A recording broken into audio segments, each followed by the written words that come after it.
Vous dites, en ouvrant ce livre, je l'ai commencé, vos deux parents, l'un est mort au moment où vous commenciez à l'écrire et l'autre est mort à la fin. Et vous dites, au fond, quelque part, on a l'impression que ce livre était une nécessité pour vous.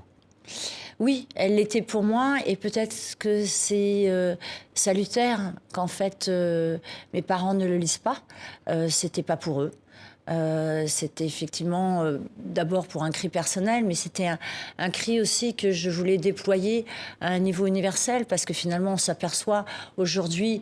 En fait, moi j'ai commencé le roman il y a 6 ans, donc on n'était pas du tout dans ces mouvements de liberté de parole.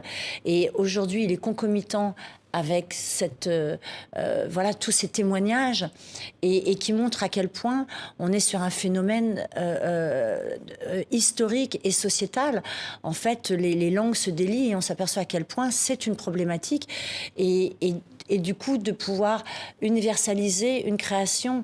Et je pense que c'est vraiment une des missions de l'artiste ou du créateur, c'est de pouvoir pousser son cri personnel à un niveau universel pour pouvoir être un haut-parleur et partager au nom des autres ce privilège qu'on a, nous, de pouvoir s'exprimer. Et en fait, on s'aperçoit que, et c'est là où c'est intéressant, qu'on connecte avec les gens, qu'on partage avec les gens et que les gens vous remercient, en fait, de parler en leur nom, de leurs blessures, des choses qui les handicapent.